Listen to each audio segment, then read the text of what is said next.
I keep watching the news and it feels like diplomacy has turned into a schoolyard fight. Allies get talked to like rivals. Tariffs get waved around like slaps. Even territory is discussed like a bargaining chip. And I can't tell. Is this decline? Or just a new way of running the world through pressure and unpredictability? You're sensing something real. What shifts first is not policy, but style. A great power can make mistakes and remain great. Yet when the state becomes a stage, it corrodes something delicate. Trust. Trust isn't declared. It accumulates slowly. And it evaporates fast when public speech starts sounding like a daily mood swing. But people argue it works. You squeeze, you threaten, you force concessions, you remind everyone who pays and who protects whom. On paper, it looks like negotiation strategy. Shock them, make them come to you. There's an effectiveness that resembles victory, but is really a tax on the future. Threats can extract an immediate response, yet they also train your partners. They learn not to rely on you. They diversify, hedge, seek other markets and other guarantees. The hidden cost of brutality is that it manufactures independence, fast. What unsettles me is the tone. Verbal aggression as a method. As if humiliating a partner proves strength.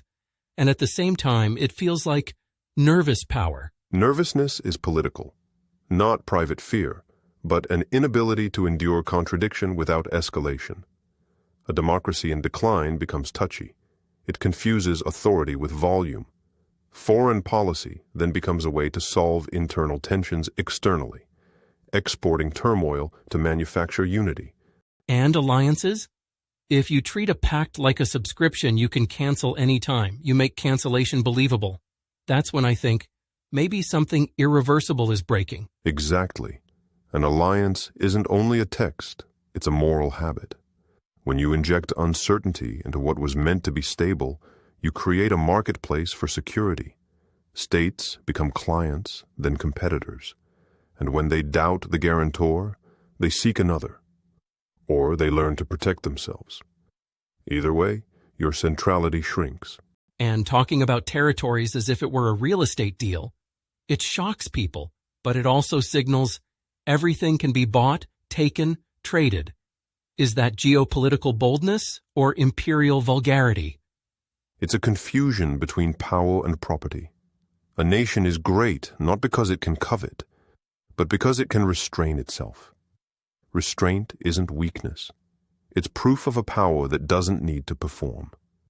When language reduces everything to transaction, legitimacy decays, and force starts looking like the only argument left.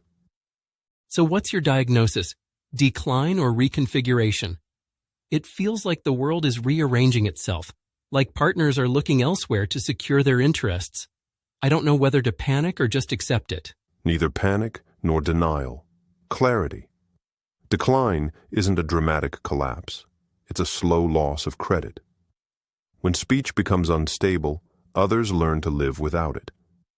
That's how the world reconfigures.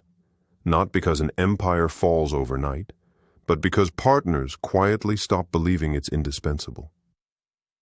The decisive question isn't who dominates, but who still inspires enough trust that others accept dependence.